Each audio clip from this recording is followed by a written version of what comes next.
Today we are going to be talking about lies about being fat. But I'm about to debunk them, so they're not really lies, okay? Stay tuned.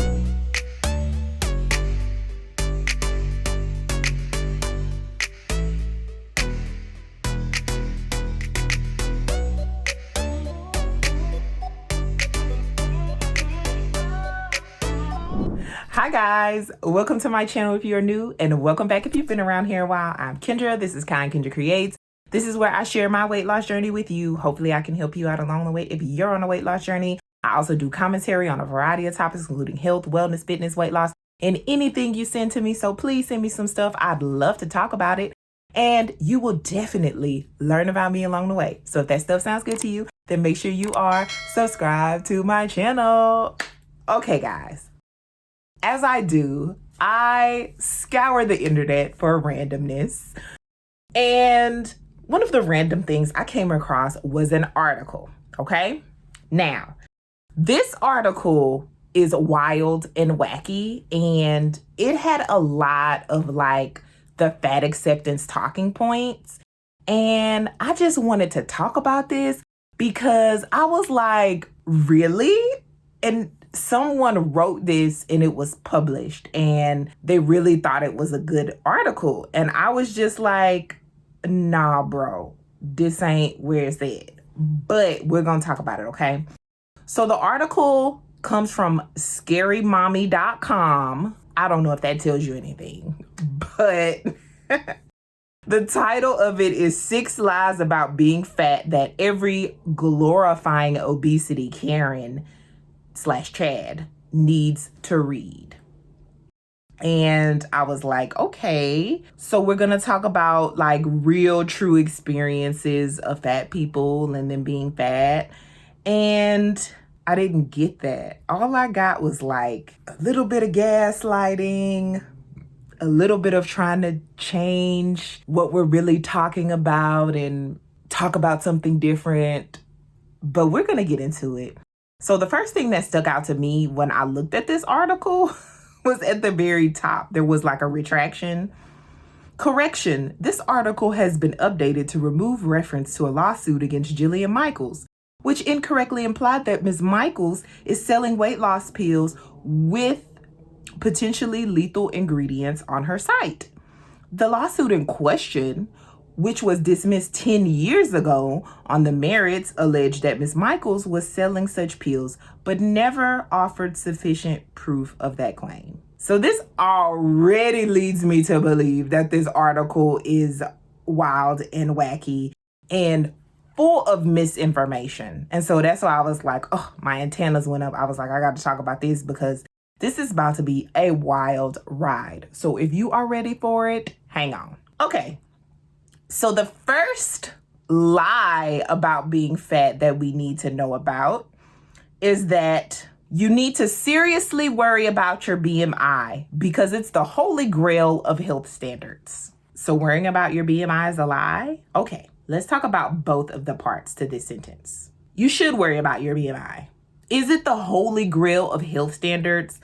I wouldn't take it that far, but it does measure into your health. So let's see what they said about it in the article, which the person who created the BMI was super racist Belgian mathematician and astronomer named Lambert Adolphe Jacques Collet.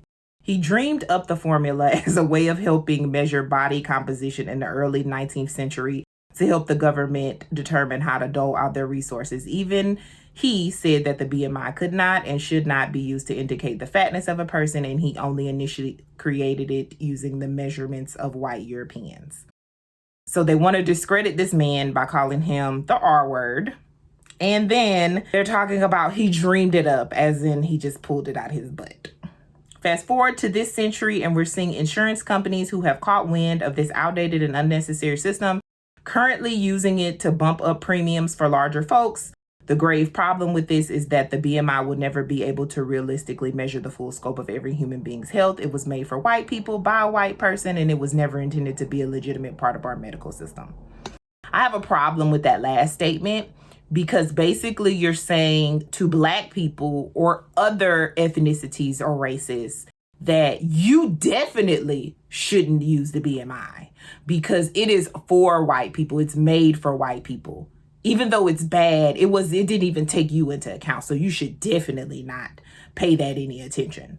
And the reason why I have a problem with that is because I am Black. And I feel like a lot of people don't want to look at BMI, including Black people. And I'm not saying it's the end all be all. I'm not saying you shouldn't look at other measures of health. That's not what I'm saying. But what I'm saying is you shouldn't 100% and totally ignore it. If it says that you're obese, you need to be looking at yourself like, okay, let me take a look at what I'm doing in my everyday life. Let me look at my diet. Let me look at my, activity level. Like, what's going on? Like, why am I obese? Why am I obese? And the last statement says, so the next time your doctor starts to give you weight loss tips because your BMI is in question, just tell them who created it and give them a serious education.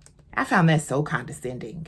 You educating your doctor who went to med school and had to go through a residency and had to sit for boards and that is highly educated. I can understand your doctor is not all-knowing, and doctors do make mistakes. And some of them are lacking in certain areas, especially with nutrition because they're not registered dietitians. But you telling them what BMI is and how you're not going to listen to it and you're all healthy and fine and you need to have them to leave you alone about your weight. A lot of people do make that mistake.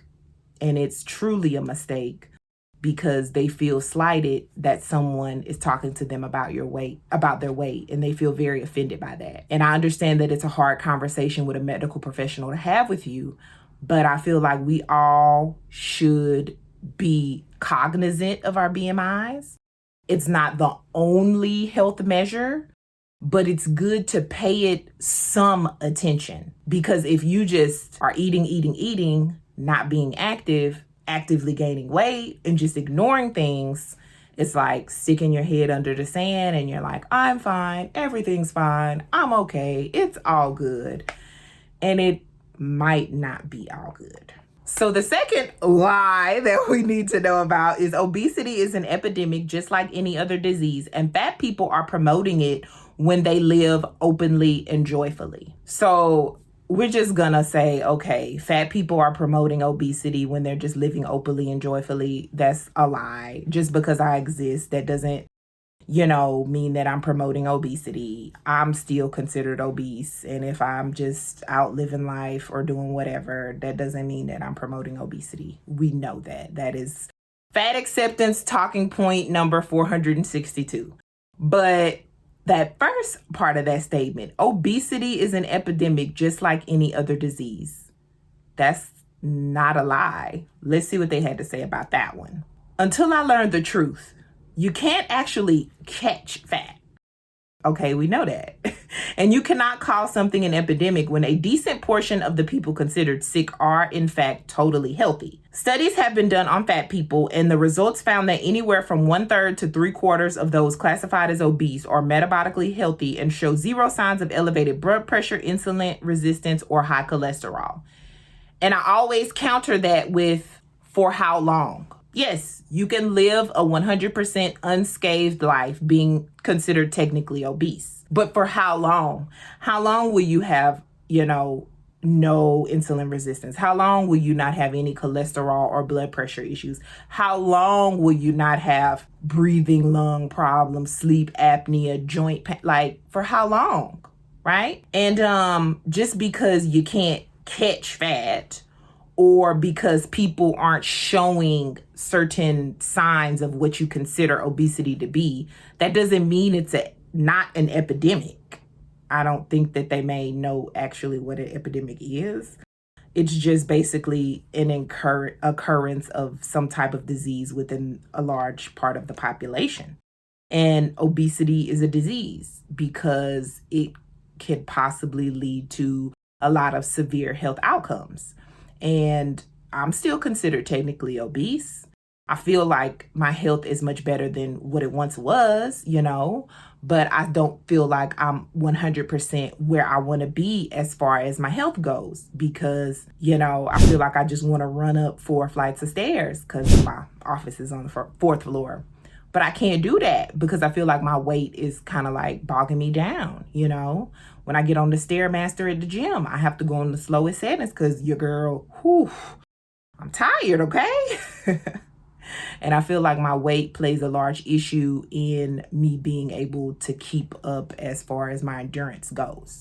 But I feel like, I am metabolically healthy or whatever, but that doesn't mean that I'm not obese. And it doesn't mean that I could have future issues because when I was nearly 400 pounds, I had plenty of health issues. But let's move on to the next lie. Being thin makes you healthier than being fat ever will. So we should all be prioritizing weight loss. So I'm not even going to read anything that they put because it's common knowledge that thin people or people at a normal size weight, they can also be unhealthy. We know that. And that doesn't mean though that fat people aren't unhealthy too. Like, both of those things can exist at the same time. Just because you say that thin people are unhealthy, that doesn't mean that you as a fat person can't strive to lose weight and be healthier. Because being obese, you're at greater risks for certain diseases. Whether some people want to believe that or not, that is a fact. Because when I was obese, I had health issues. And when I lost the weight and I was no longer that heavy, I didn't have those health issues anymore. And just because someone is thin and unhealthy, that don't have nothing to do with me, okay? And who said I wanted to be thin? I just want to be normal size, child, okay? I want to be healthy for me, and I don't want to compare my health with a thin person's health because yeah, thin people can be unhealthy. Fat people can be unhealthy. We know that.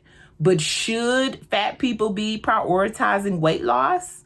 That is something that they should discuss with their healthcare professional based upon their health status, their goals that they want to reach in life. It's their individual choice. I can't tell somebody what to do with their body, just like they can't tell me what to do with my body. Am I prioritizing weight loss? Generally speaking, yes, I am. And that is something that I want to do for myself and my body with the help of my medical professionals.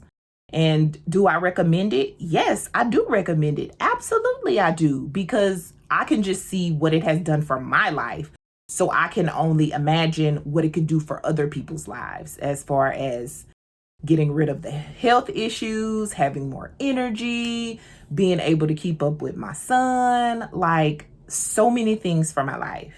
And this is just health stuff. I'm not even talking about the aesthetic things, being able to fit into, clothes that I really like, feeling like I'm more confident, like not having to worry about, does this fit me or just anything. Like my life has changed so much by losing weight.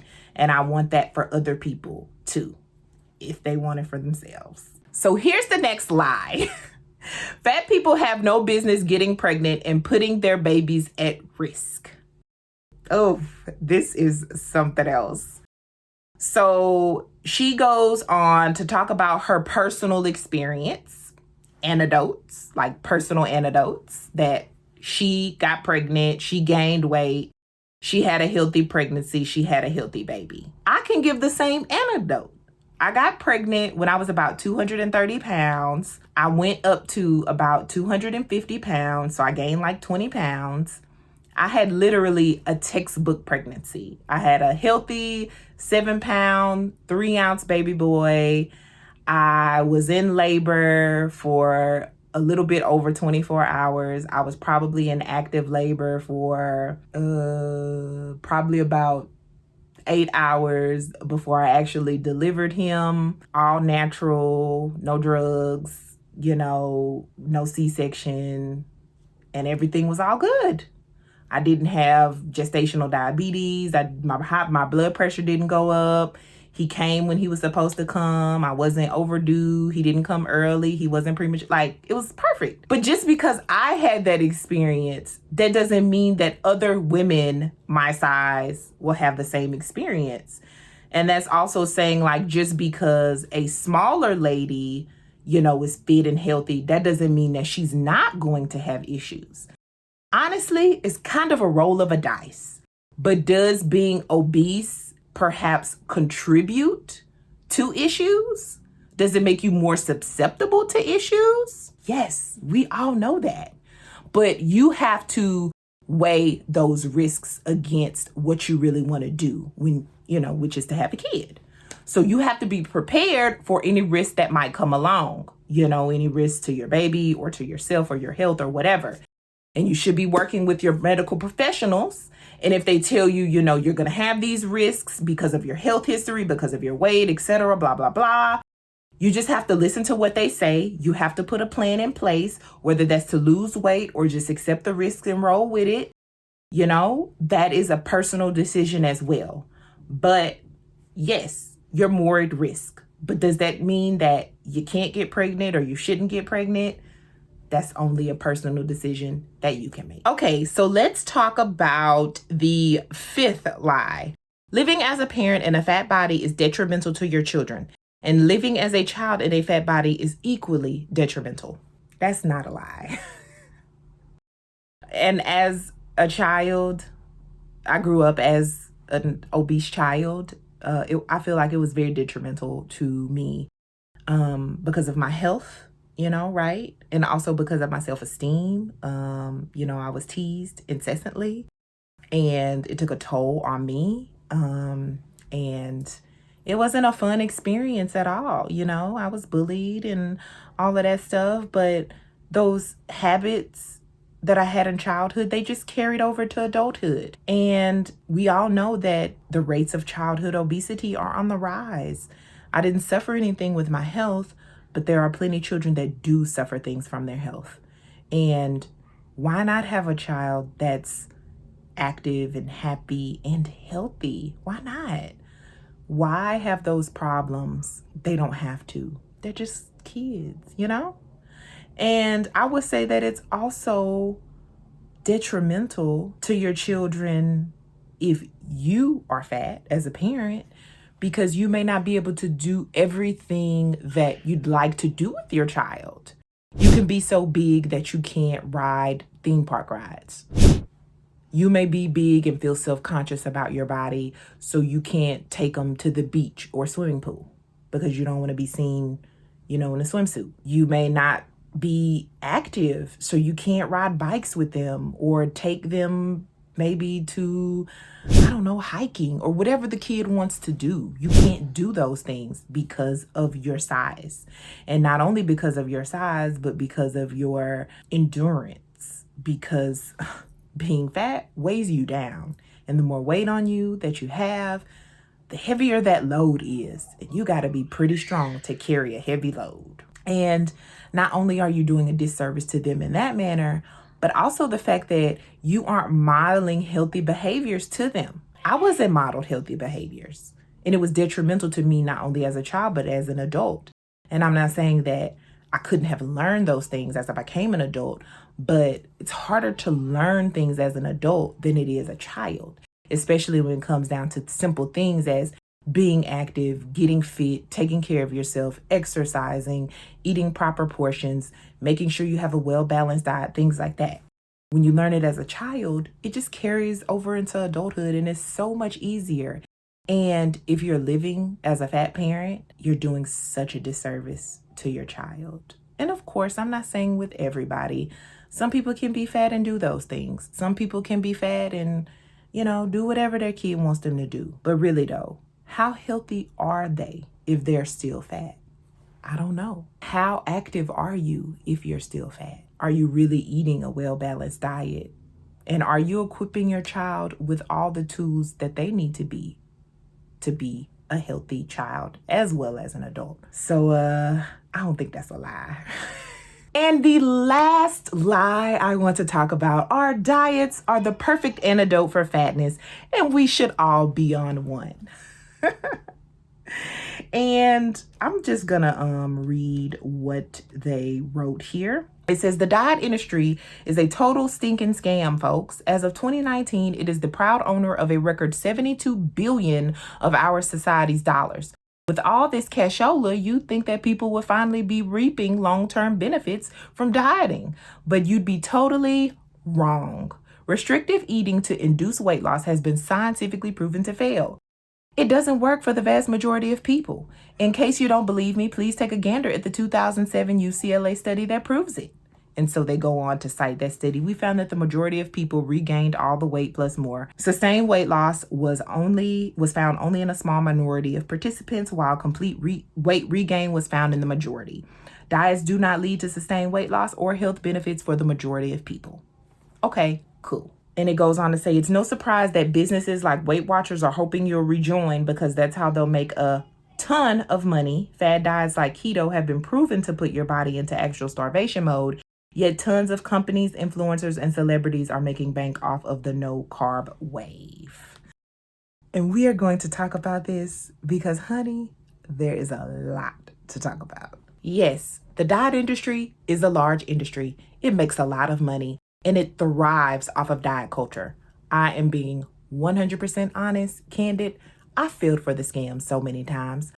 But what this article is not talking about is that you don't have to be on some type of fad diet to live a healthier lifestyle, to eat well-balanced diets, to lose weight. Just because most people in this study regained their weight, all of them did not. So yes, you have your odds working against you, and it's very difficult to maintain a healthy weight.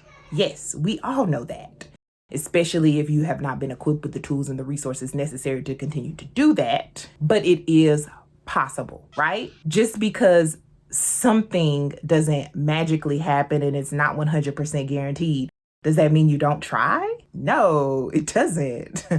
That means that you try as best as you can to be healthy for you using not fad diet stuff, right? And then I also wanted to talk about the restrictive eating. Restrictive eating.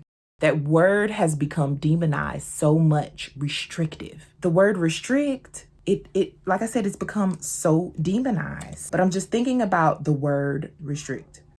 To put a limit to keep under control. That's pretty much what it means. When people think about the word restrict, they think about severely restrictive. They think about starvation. They think about starving themselves.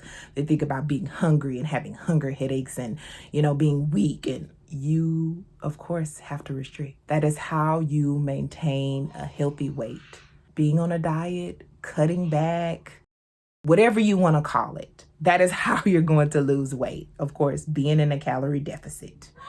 So you would have to sadly restrict.